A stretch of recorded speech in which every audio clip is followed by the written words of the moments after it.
Sore nanti akan jadi ujian bagi timnas Indonesia di bawah asuhan legenda sepak bola Belanda Patrick Kluivert. Skuad Garuda akan melawan Jepang yang pernah mengalahkan timnas di GBK November tahun lalu. Tapi timnas saat ini bukanlah timnas yang sama saat dikalahkan Jepang. Meski demikian, apakah timnas Indonesia yang bisa menyingkirkan Tiongkok dan Bahrain dari putaran ketiga benar-benar sudah bisa mengimbangi permainan Jepang? Sudah bergabung bersama kami di studio Kompas TV ada pengamat sepak bola Anton Sanjoyo atau biasa disebut Bung Joy. Selamat siang Bung Joy. Selamat siang. Selamat datang di Breaking News, kita jelang pertandingan. Bung Joy, ini kan kalau kita lihat tadi Kluivert sempat bilang mau ada perubahan komposisi pemain. Kalau lihat dari pertandingan Tiongkok kemarin kan sebenarnya penguasaan bolanya tuh nggak terlalu dominan di untuk Indonesia. Nah, sebenarnya perubahan komposisi permainan ini penting atau enggak sih? Kemarin ketika menghadapi Cina itu kan memang ada beberapa pemain yang nggak bisa tampil karena berbagai alasan. Hübner, Oratmangun cedera, Marcelino mendapatkan kartu kuning, Martin Pas nggak bisa main juga, Kevin Dix belum terlalu pulih, jadi posisinya Reinders juga nggak bisa datang. Sayuri. Tapi kemarin yang menggantikan posisi Marcelino dan Oratmangun, Egy dan Kambuaya tampilnya juga oke gitu. Jadi mungkin kalau ada sedikit perubahan itu memang di sektor depan. Kalau di sektor belakang kemungkinan tadi saya membaca berita Rizky Ridho cedera. Betul. Kemungkinan dia tidak bisa bermain, tapi lini belakang Indonesia masih punya banyak pemain, ada Shane Patiyama, ada Miss Hilgers. Jadi rasanya sih komposisinya tidak akan berubah banyak kecuali memang ada kepentingan lain atau kondisi mendesak lain yang membuat pemain tidak bisa bermain. Dan ini mungkin terjadi pada Ratnar Oratmangun. Tapi yang lain menurut saya Egy masih bisa dipertahankan. Kalau mau diganti ya Marcelino, karena Marcelino kan memang starting line up-nya. Jadi Kambuaya menurut saya patut mendapatkan jam terbang juga.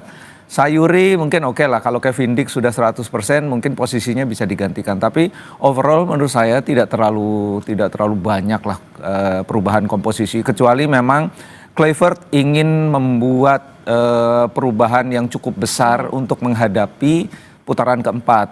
Tapi rasanya sih backbone-nya sih kemarin udah ada ya. Jadi 90% itu ya itulah kemarin yang main lawan Cina, kecuali beberapa pemain yang cedera atau akumulasi kartu kuning. Bahkan di bawah Mistar tanpa Martin Pas ternyata Emil Eder juga oke. Ternyata gitu. Jadi nggak ada masalah. Betul. Kalau misalnya kita lihat kemarin kan juga banyak pemain-pemain lokal yang dimainkan. Apakah memang di starting awal nih, kalau sekarang kita ngomong starting awal karena belum keluar skuadnya, apakah memang juga starting awal akan banyak dimainkan nih pemain-pemain lokal kita? Saya tidak melihat ada perubahan yang cukup signifikan untuk itu ya. Tapi kemarin kalau kita bicara pertandingan melawan Cina, kan Egy tampilnya oke, Kambuaya oke. Tapi memang di babak kedua ada sedikit perubahan tekanan justru dilakukan oleh Cina kan. Jadi memang kemungkinan memang ada sedikit perubahan strategi terutama dalam cara menyerang. Itu mungkin akan sangat tergantung pada Joy Pelupesi dan Tom Haye di lini tengah. Kalau dari sisi porosnya Joy Pelupesi dan Ole Rummenigge saya kira tidak akan berubah. Tapi mungkin akan ada sedikit perubahan strategi karena menghadapi Jepang kan agak beda, pasti beda lah. Meskipun katakan Jepang tampil dengan pemain-pemain lapis kedua, tapi tetap mereka adalah rata-rata kalau kita bandingkan dengan pemain di Asia, memang mereka rata-rata memang lebih baik gitu.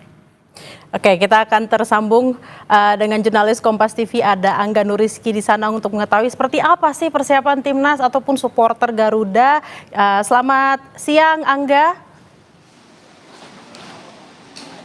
Ya, selamat siang Bella. Angga, bisa diceritain gimana sih suasana di sana saat ini? Apakah udah ada supporter yang datang? Lalu pernak-perniknya di sana seperti apa?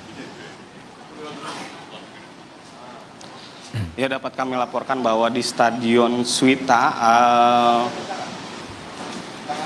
supporter Indonesia sudah mulai berdatangan sejak Selasa pagi begitu Bella. Bahkan 3.000 lembar tiket yang disiapkan oleh JFA dari alokasi 40.000 kapasitas stadion sudah terisi penuh oleh supporter Garuda. Dan kabarnya juga mereka juga membeli dari jatah dari JFA begitu, tidak hanya 3.000 melainkan juga lebih dari itu yang akan datang untuk timnas Indonesia begitu. Nah, untuk kabar terbaru baru saja tim pelatih timnas Indonesia mengumumkan 23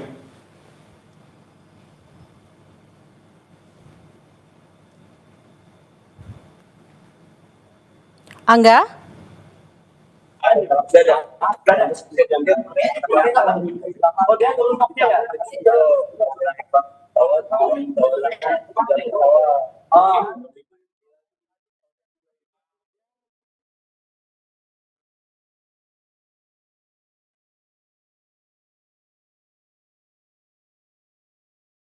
Gangguan karena jauh nih, bukan ke GBK Bung Joy.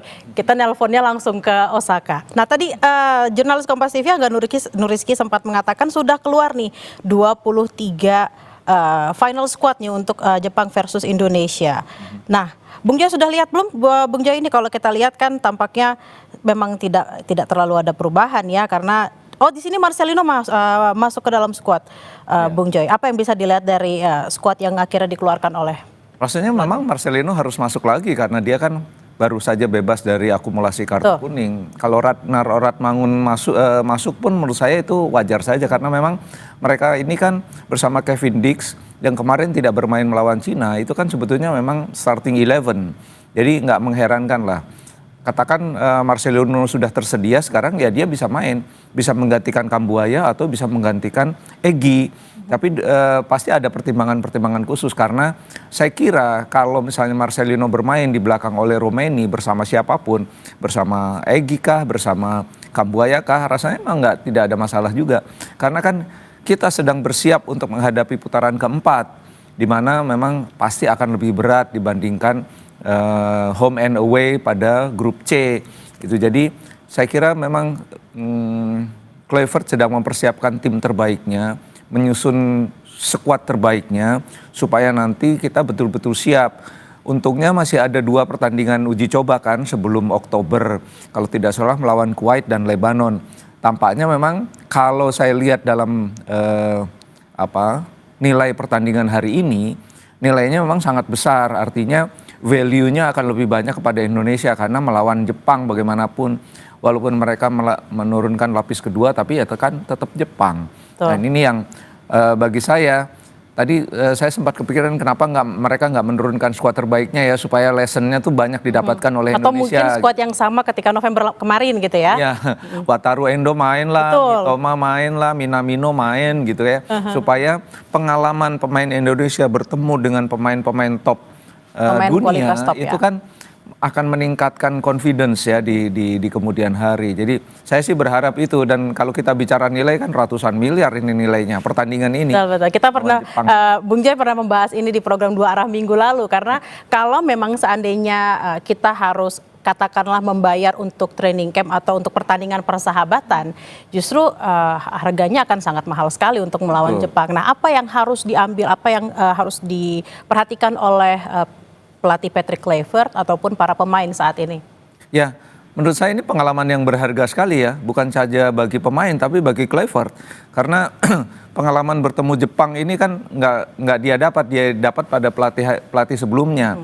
Tapi pada pertandingan sebelumnya ketika Indonesia kalah melawan Jepang kan ada keping-keping yang hilang kan waktu itu belum ketemu.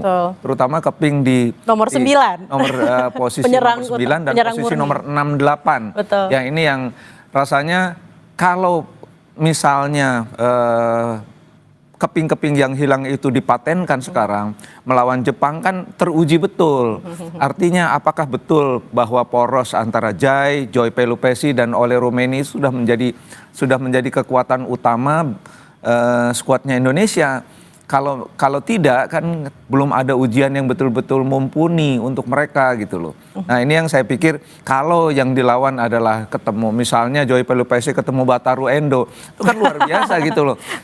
Kita bisa menyaksikan bagaimana lessonnya nanti yang bisa kita dapat, bagaimana mereka sejak mulai pemanasan, lalu memulai laga, manner di lapangan, gesture di lapangan, itu kan semua bisa dipelajari. Mentality terutama ya. Ini yang menurut saya value-nya tuh nggak ternilai, priceless ya.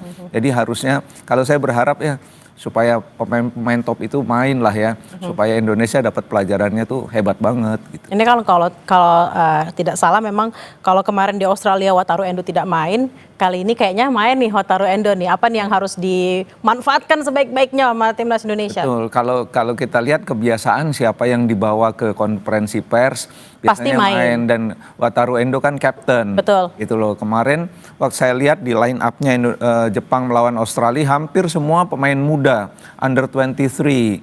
Baru terakhir Takekubo main menit ke 80 kalau nggak salah.